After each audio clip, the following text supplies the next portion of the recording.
El problema es que todos estamos más o menos iguales. Ay, no, pero me está costando un montón despertarme últimamente. Tengo Estaba, la voz de Cacho Castaña. le estaba diciendo a Yara que llegás a la mitad y cuando pasás la mitad hay como un decaimiento que después se recupera cuando se ve que el final está cerca, digamos. Pero cuesta. Sí, pero cuesta. No, el domingo me fui de mis papás allá a Quilmes y la verdad es que no hice nada. Me quedé con mis papás, con mi sobrino, me desconecté bastante del mundo. Pero bueno, acá estoy. Me voy a buscar el té mientras, profe. Lo que... Una vida dura. Sí. Pero si no, una de las pocas cosas que aprendí en la conscripción, que yo fui de los que la hizo. Yo también. Sí, decía, lo que cuesta vale. Y la otra frase que me quedó emblemática: en el regimiento lo que se mueve se saluda y lo que no se mueve se pinta. Sabiduría militar. Militar. Uno es una pelotita de nervios, no un pelotón nervioso. Exactamente. Esa es otra frase así de y después el verbo cabecera del ejército. El verbo acobacharse, ese es otro. Sí. Dícese de los soldados que intentan por todos los medios evitar cualquier ejercicio. Cualquier tipo de sacrificio o esfuerzo. Bueno, voy a compartir pantalla. Muy bien. Vamos a decir unas palabras.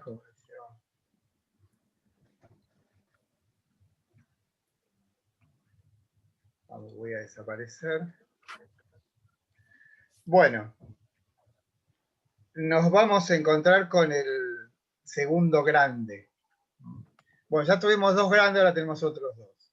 Y fíjense que de alguna manera hay cierta simetría. Parménides, Platón, Heráclito, Aristóteles. Lo de Heráclito en el sentido de que la atención de Aristóteles está puesta en la física también. Y esto tiene que ver que Aristóteles, saben que no nació en Atenas, nació en una ciudad que se llama Estagira, que está en el norte de Grecia, cerca de Macedonia. Pero era una ciudad jónica, ¿no? O sea, como los atenienses. Y la familia de Aristóteles eran médicos. Creo que el padre de Aristóteles fue médico de Filipo II, que es el padre de Alejandro Magno. Y después Aristóteles fue el preceptor de Alejandro Magno, cuando era adolescente. Así que, bueno, el tema de la aceptación de que en la experiencia sensible puede haber algo que no está en la razón, ya está en Aristóteles, ¿no? O sea, después este mismo tema, Platón-Aristóteles, lo vamos a ver reproducido con Kant. De cómo, si bien todas son novedades de algún modo, el leitmotiv sigue siendo el mismo. Cambian los nombres, cambian las épocas, cambian quizás las palabras, pero el asunto sigue siendo el mismo, ¿no? Profe. Sí. Creo que están queriendo ingresar Caro y Lila. ¿Y cómo hago? Espera. Creo que tienen que salir de compartir pantalla para aceptar. Dejar de tener compartición. A ver,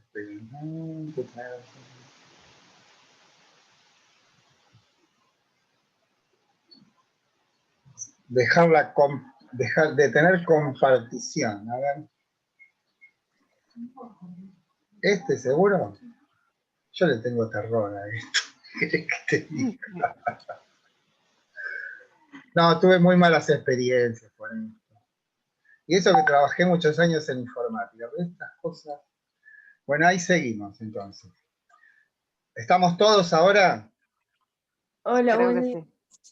Digan que sí. Ahí está Lila, está Caro. Hoy estamos todos. El team completo. Bueno, les decía esto de Aristóteles, que la familia de Aristóteles la cuestión de la medicina griega también hay que tenerla en cuenta. Parece ser que es una de las medicinas que muy rápidamente abandonó danzas rituales o conjuros para curar las enfermedades. Y se centró en esto que habíamos dicho de Sócrates, observación, diagnóstico y terapéutica. O sea, mucho de lo que después se pensó fue hecho por la medicina griega. Eso es, bueno, Hipócrates, ¿sí? Que no es una, pero Hipócrates es como pasa con los pitagóricos, ¿no? Que en esa época los discípulos eran como una especie como de reconocimiento de su líder, firmaban con el nombre del líder, ¿no? Entonces eso pasa también con la medicina hipocrática y con muchos, ¿no? Por eso hay confusiones, se dan cuenta de que parecería que no es la misma mano la que escribió algo y seguramente es así. Y el otro tema es, a diferencia de Platón, que nos llegó la obra completa, de Aristóteles solamente tenemos lo que se llama la obra esotérica. Esotérico no tiene que ver con el ocultismo o fuerzas extrañas, sino que lo que nosotros tenemos de Aristóteles son las obras que él dedicó a su trabajo en su universidad, llamémosle así, que se llamaba el Liceo. La obra que él la llama la obra exotérica, o sea, la obra preparada para la publicación, o la obra publicada, se perdió completa. Entonces lo que tenemos son como manuales internos, no sé si llamarlo manuales. Algo parecido, mutatis mutandi, cambiando lo que hay que cambiar, es muchísimos de los seminarios de Heidegger, no fueron preparados para su publicación, sino que resultan del manuscrito que preparaba él, más los apuntes de los alumnos. Entonces los editores hacen una fusión, digamos, pertinente, y ahí tenemos muchísimas de las obras, ¿no? Y lo que hace, por ejemplo, bueno, hasta hace muy poco el profesor Walton en la Universidad de Buenos Aires, que los seminarios los lee. O sea, no es que se da una clase con este estilo, sino que se lee, y lo que se lee es lo que se está investigando. Bueno, ese es el caso de Aristóteles. Que por otra parte la obra tiene una historia muy extraña. Estuvo durante muchísimo tiempo oculta en una cueva, en una ciudad, no creo que lo llama Skeptis la ciudad. Y, digamos, la parte que se perdió, o sea, la parte esotérica, estaba en Alejandría. La cuestión de cómo llegaron a nosotros esas obras es por Sila. Y Sila es el general romano de la época de la República, de las guerras civiles con Mario. Y escucha que un general de él, digamos, un oficial, cuenta como si fuese una anécdota que un ateniense defendía determinado tesoro, por supuesto que lo mata, y cuando el general va a la búsqueda del oro se encuentra con las obras de Aristóteles, estas obras. Entonces Sila inmediatamente las manda a Roma, y por eso es que bueno, la gran parte se preservó así. Y después viene la anécdota, que no se sabe si es cierta o no, de Andrónico de Rodas, que era un bibliotecario en Roma, y puso todos los rollos que correspondían a la fisis, o sea, a la naturaleza de un lado, y después lo que Aristóteles llama protefilosofía, y dijo, bueno, estos son los que están más allá de la física. Y eso en griego se dice metafísica. O sea, el nombre metafísica dicen que proviene de esta cuestión puramente, digamos, espacial, ¿no? De cómo estaban distribuidas las obras de Aristóteles. Por otra parte, y esto también es notable, Aristóteles entre comillas, regresa a Occidente en el siglo XIII, y de manos de los árabes, que tenían dos escuelas de traducción, una en Damasco y otra en Toledo. Con esto lo que se quiere decir, o lo que significa, es que toda la Edad Media, por lo menos hasta el siglo XIII, San Alberto Magno, que es el maestro de Santo Tomás de Aquino, es platónica, y fundamentalmente agustiniana, ¿no? San Agustín. Recién en el siglo XIII, o sea, ya casi al final de la Edad Media, reaparece insólitamente a través de los árabes, y solo para nosotros, ¿no?, la obra de Aristóteles. Lo que hay que notar también es que cuando Aristóteles tiene 17 años, muertos los padres, y a través de un benefactor, digamos, lo manda a la escuela, a la Academia Platónica. O sea, Aristóteles estuvo 20 años en la academia, que no es poco, ¿no? Platón lo llamaba el lector, ¿sí? Y parece ser uno de los bibliófilos primeros de la historia, ¿no? Me parece que tenía una biblioteca completísima. Saben que la obra de Aristóteles abarca todos los temas, ¿no? Absolutamente todo, desde la metafísica a la física, la biología, las partes de los animales, todo lo que conocemos como el inicio de la lógica está en las obras que se llaman los analíticos de Aristóteles. La ética aristotélica sigue siendo estudiada como si hubiese sido escrita ayer. Bien, es enorme digamos, en cantidad las obras y la influencia también, ¿no? Sobre todo en el mundo, digamos, de la teología o de la religión católica. La obra de Santo Tomás es una asimilación de la filosofía aristotélica. Por eso le dicen el santo pagano a Aristóteles. Y la otra anécdota graciosa, aunque es tragicómica, cuando muere Alejandro Magno hay claramente una revuelta antimacedónica, y como Aristóteles había sido el preceptor, empezaron a mirarlo con cierta inquina. Entonces Aristóteles dicen que dijo: ya la filosofía ha tenido su mártir, refiriéndose a Sócrates. Entonces se fue, directamente se fue de Atenas, y murió 2 años después en la isla de Eubea, que es una isla que está ahí arriba a la derecha de Atenas, ¿no? En la ciudad de Calcis, donde la madre de Aristóteles tenía propiedades. Se mudó ahí y murió. Bueno, igual vamos a seguir poniendo en lo posible notas de color, pero estos dos, si lo vemos con cierto distanciamiento de las dificultades que todo el mundo tiene de levantarse a esta hora, bueno, estos dos son una aventura extraordinaria, ¿no? Hablo de Platón y de Aristóteles. Cómo después de haber escrito semejante obra, Platón puede, digamos, hablo de las energías espirituales digamos, de los griegos, en particular de los atenienses. Después de semejante cosa aparece alguien que lo refuta, ¿no?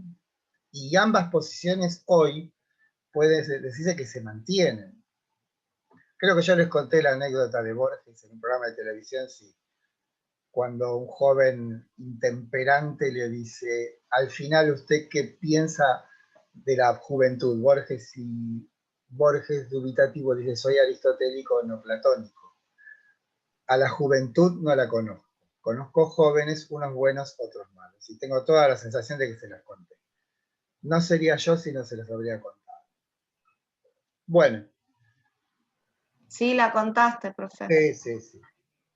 Sí, como verán, también se aburren porque me empiezo a repetir con el tiempo. No nos aburrimos, pues nos refrescás las anécdotas. Bueno, este orden, bueno, acá este es el orden de nuestro trabajo, ¿sí? Donde tomamos temas fundamentales de la metafísica y la física, y después nos dedicamos a lo que es más actual y palpitante, que es la ética Nicómaco. Nicómaco es un hijo de Aristóteles. Por eso Sabater escribió un libro llamado Ética para Amador, trata de, digamos, de emular lo que tengo acá mi esposa que me hace de apuntadora. Bueno, este orden obedece a que primero se indaga lo que es tarea de la metafísica, una ontología, ya sabemos qué es la ontología, recordemos a Parménides, y luego sobre esa base la filosofía se ocupa de lo que debe ser tarea de la ética. En Platón no están distinguidas, sí en Aristóteles. En Aristóteles ya no va a haber más mitos, no va a haber muchas metáforas, más bien es alguien que se atiene a los fenómenos. Y la otra cosa interesante es, como dice una autora inglesa, Aristóteles no es un filósofo de escritorio, no es un burócrata, sino que seguramente en lo que hace, por ejemplo, al asunto de la felicidad, Aristóteles fue y le preguntó, ¿sí? Se basaba en los hechos, bueno, el texto de la política o de la retórica, que son deslumbrantes. Lástima no tenemos tiempo de estudiarlos, pero bueno. Acá tenemos los hipertextos famosos, ahí pueden ver la reseña biográfica. El estagirita, o también le dicen a los discípulos los peripatéticos, porque Aristóteles acostumbraba a dar clase caminando, y el lugar era el peripaticoi. Acá está lo del santo pagano, y acá tenemos algo importantísimo, que es la escuela de Atenas. El famoso fresco de Rafael, saben que mide 7 metros de... Ahí están todos los filósofos. Acá hay un error claramente porque saben que los griegos no conocían el arco, ¿no? Eso Martín lo debe saber bien. Y como ven, en el medio están estos dos. El que hace de Platón es Leonardo da Vinci. Y como ven la manito, el dedito hacia arriba, Aristóteles tiene en la mano izquierda la ética y Platón tiene el timeo, que eran importantes en la Edad Media. Aristóteles la manito hacia abajo. Ahí tienen ustedes, digamos, de un modo plástico, lo que vamos a ver. Ya vimos, ¿no?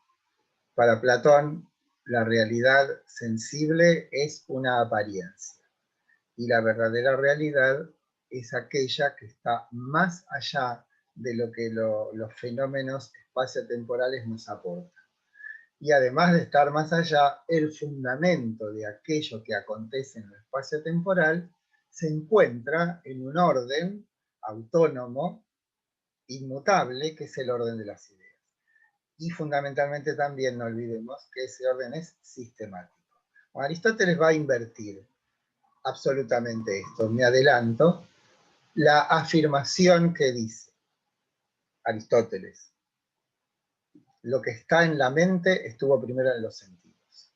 Con eso ya estamos invirtiendo, porque lo que Platón habría dicho, lo que está en los sentidos estuvo primero en la mente. O sea, la experiencia para Platón no es más que un instrumento, un vehículo, casi podríamos decir pedagógico, que nos induce, por ejemplo a través de lo bello, a emprender un camino ascendente hacia un conocimiento absoluto. Tal cosa no va a ocurrir en Aristóteles. Sí habrá un ascenso en el conocer, pero no es un ascenso que tenga que ver con una, digamos, una gradualidad fragmentada como la del paradigma de la línea, ¿no? Vamos a ver en qué consiste ese ascenso cuando lleguemos a la ética. Bueno, acá tienen también otro hipertexto sobre la obra. Y leamos. Es necesario vincular al estagirita, se lo llama así por su ciudad de nacimiento, también el filósofo, y los medievales el santo pagano. Recordemos que estuvo 20 años en la academia, la escuela filosófica fundada por Platón, este lo apodaba el lector. Vamos a verlos a maestro y discípulos en el célebre fresco de Rafael, que está en los museos vaticanos, la Escuela de Atenas.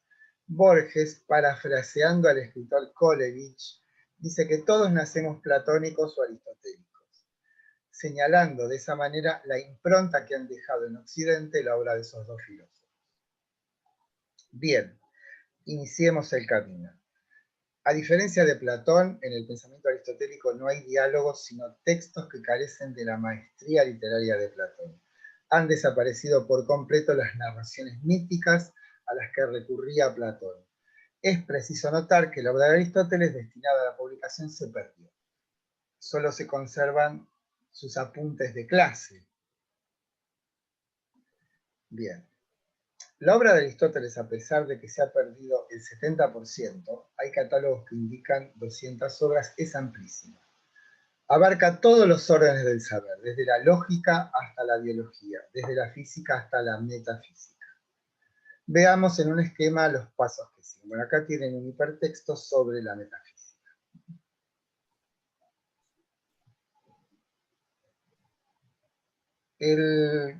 Acá hay un tema, ¿no?, que no está de más que lo digamos ahora, que esta protefilosofía, que en griego quiere decir filosofía primera, que luego llevará el nombre de metafísica. La intención de Aristóteles es tratar de concebir en una teoría, recuerden, quiere decir contemplación en principio, una disciplina que estudia al ente en tanto ente. Esto nos lleva a que las disciplinas, la biología, la física, se ocupan del ente en tanto le corresponde una cierta zona, digamos, un cierto ámbito. A la biología lo vivo, a la física, la naturaleza en general, incluyendo los cielos. Pero hay una disciplina que está más allá de todas ellas y que de alguna manera les sirve de sustento. Y esa es la filosofía primera, e insisto, esta que se ocupa del ente en tanto que ente, no en tanto vivo o no vivo.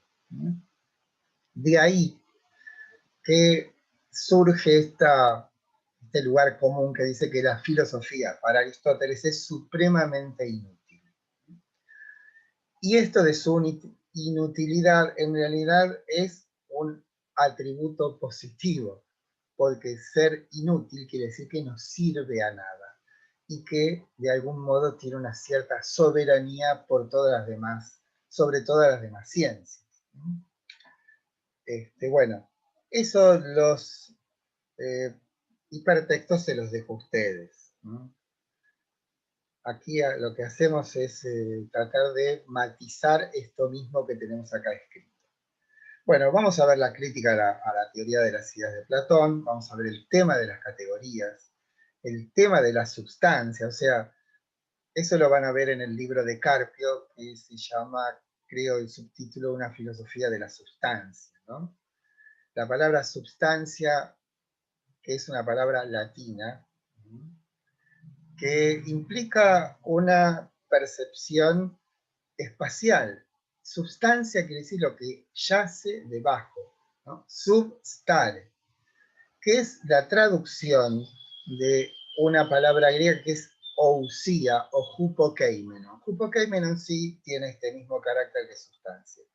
Pero ousia, que es lo que luego se tradujo, insisto, como sustancia, es un derivado del verbo ser. Y lo que interesa aquí es, primero, cuál es el proceder tradicional de la filosofía respecto de cómo se ponen los nombres esenciales, ¿no?, que son tomados del lenguaje común. Ousia quiere decir patrimonio, o sea, lo más relevante, lo más, ¿cómo se dice?, lo más visible de algo, ¿sí?, lo más protuberante. Y ahí es tomada la palabra y luego es dispuesta como aquello que resulta ser esencial a todo lo demás. O sea, de lo que habrá de tratar la metafísica no es algo diferente de lo que tratan las demás ciencias, pero ella, la metafísica, lo trata sin una orientación hacia un aspecto de la realidad, sino tomar la realidad como aquello que habrá de reproducirse de un modo orientado, por ejemplo, a lo vivo o a lo no vivo.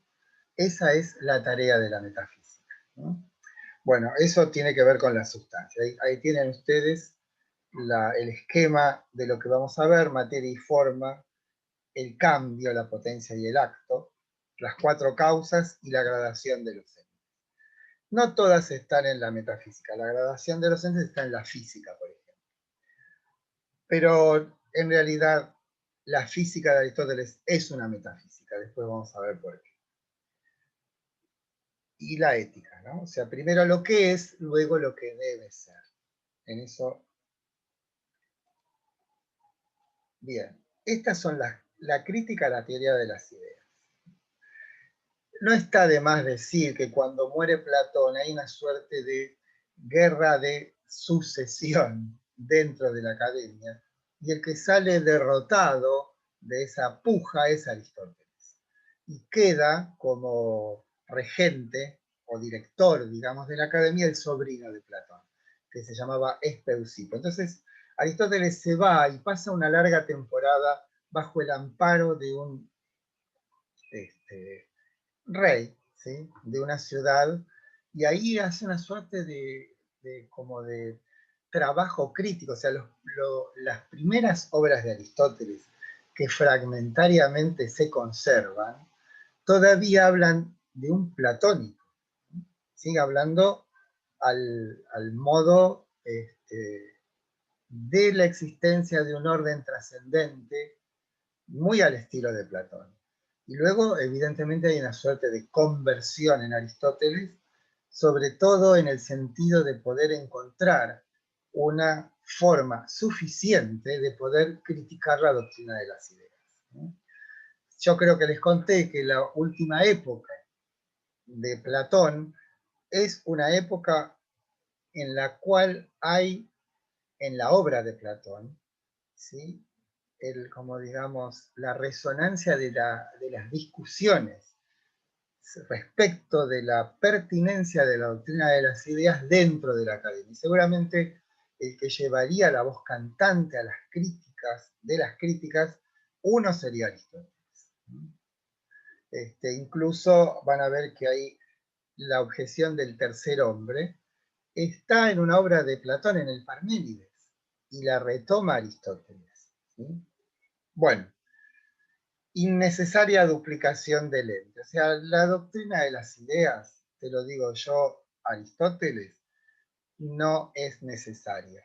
Podemos perfectamente concebir una doctrina que dé cuenta de la naturaleza de las cosas sin recurrir al mundo de las ideas, ¿no? Eso es lo básico. Digamos, esa es la forma más elemental de concebir la distancia que existe entre Platón y Aristóteles.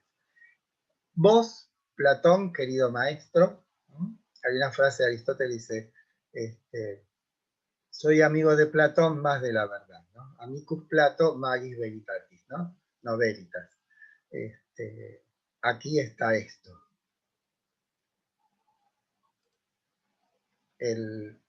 No es necesaria. Yo voy a mostrar, diría Aristóteles, que no es necesaria esa duplicación, ¿no? Después ya vienen cuestiones de detalle. La teoría de la participación. Recordemos nosotros que si vemos a por ejemplo, un caballo, en lo mejor de su vida, ¿no?, o un árbol, o una persona, la explicación platónica de la lozanía de ese ente es su cercanía con la idea modélica que lo ampara o lo abarca.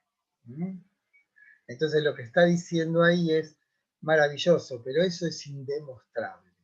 No hay ninguna notificación fenoménica que me diga que esta persona es lozana o está en lo mejor de su vida, porque hay una inverificable vinculación con un modelo, pero claramente es una derivación de la primera crítica, ¿no? Después la otra cuestión es cómo, que sigue a esta de la participación, ¿no? Cómo lo inmutable puede ser el motor de lo mutable, ¿no? Recuerden que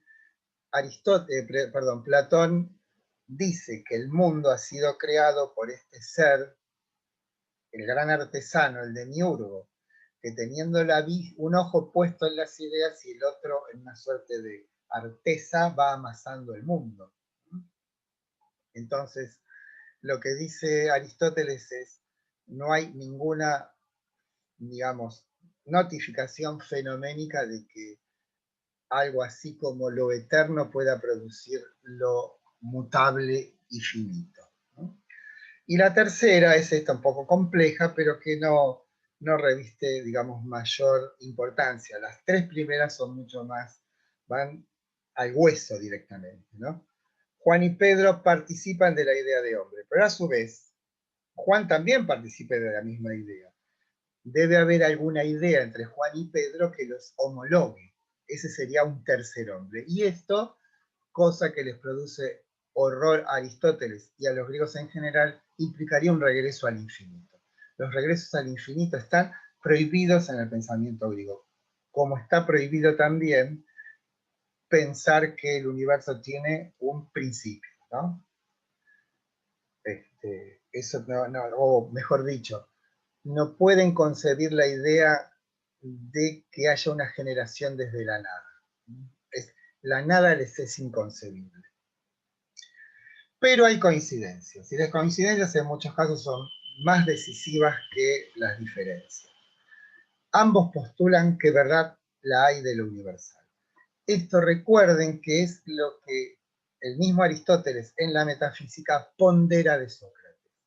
Es el primero que intenta mostrar qué cosa sería lo verdadero. Y lo verdadero notoriamente tiene el carácter de la universalidad. Y esa universalidad se plasma en lo que llamaremos nosotros conceptos. Platonideas. Eso es decisivo. Piensen que hoy, cuando tratamos de comprender en qué se basa el conocimiento científico, diríamos lo mismo. ¿Qué será un conocimiento científico? Aquel que abarque todos los casos, ¿no? Todos los fenómenos. Esa es una ley. Y esa ley la aspira a albergar todos sus casos. Esto es, aspira a la universalidad. En eso Platón y Aristóteles coinciden. ¿Por qué coinciden? Porque ambos son antisofistas. Si bien el fenómeno sofista en la época de Aristóteles no parece tener el peso que tuvo sí en la época de Sócrates y Platón, ambos se oponen al relativismo y al escepticismo, por caminos diferentes. Es claro que esta afirmación muestra quién es el oponente, la sofística. Miren, me había olvidado eso. En tanto, una convicción de esta corriente de pensamiento dice que no es posible un conocimiento de lo universal. Recordar el escepticismo, relativismo y nihilismo que postula su relevante representante Gorgias, ¿no? Nada existe, etcétera, etcétera. Es cierto también que lo universal en Platón es una dotación de conocimientos que vienen en nosotros y reside en lo divino, el alma. Por el contrario, Aristóteles dirá, lo que está en el conocimiento estuvo primero en los sentidos. Esto es, somos un pizarrón en blanco, en el que se inscribe la experiencia. Lo universal, lo verdadero, se gesta en nosotros, porque hay en nuestra mente una función, el intelecto agente, que es capaz de abstraer de la experiencia lo esencial.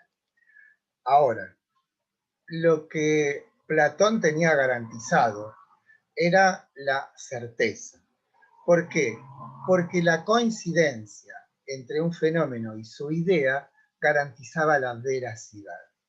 Pero siempre tenía Platón una suerte de garantía trascendental que era la preexistencia de ese algo universal que yace, aunque oculto, en el espíritu de cada uno. Esa garantía trascendental no la tiene Aristóteles, no tiene con qué comparar a la experiencia sensible.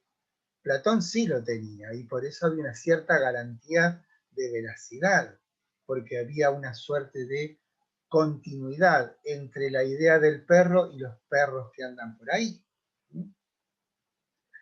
¿A qué recurre Aristóteles para salvar lo universal?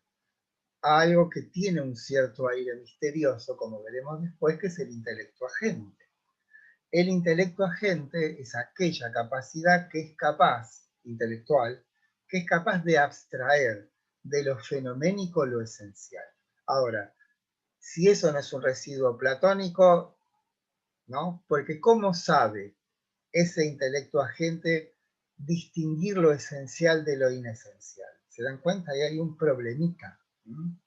Es como un poder mágico, que es también, podemos seguir con, siendo nosotros aristotélicos, cómo es que la mente es capaz de distinguir lo necesario de lo contingente, podríamos decir. Bien, como es usual, la filosofía se nutre de palabras que provienen del habla común, otorgándoles en su nuevo registro un carácter que, si bien está presente en su sentido habitual, resulta propuesto como preeminente, excluyendo, claro está, otros aspectos. Categoría, en su sentido usual, es hablar de un modo despojado. Catá agoreguo, o insultante. Recuerden que ágora quiere decir lugar abierto, ¿no? Y catá, en general, es un prefijo que habla de un modo descendente, ¿no? Insultante, también llamar, reclamar, avisar. Agorego está asociado a lo abierto, ágora. De ahí que categoría significa ver las cosas en una forma en la que está excluida toda determinación particular. Es como desnudar a las cosas y proponerlas en su disposición formal. Para Aristóteles, las categorías describen las posibles formas en que puede predicarse algo de algo. Tener en cuenta que para él, como para nosotros, la verdad reside en la proposición, y esta está compuesta de un sujeto con un predicado, como hemos indicado antes con la cuestión de qué es una ciencia, sino una articulación de proposiciones llamadas leyes. No es otra cosa una ciencia. O sea, de ahí la afirmación de Aristóteles se vuelve absolutamente actual de la verdad está en la proposición, la verdad está en las oraciones, y las oraciones están compuestas inexorablemente de sujeto y predicado. Y el predicado inexorablemente dice algo del sujeto. Ahora, las formas posibles de decir algo del sujeto, esas son las categorías. Bueno, volvemos en unos minutos, ¿sí? ¿Viene muy duro esto o no? ¿Vamos bien? No. No, venimos bien. Bueno, nos vamos porque se termina.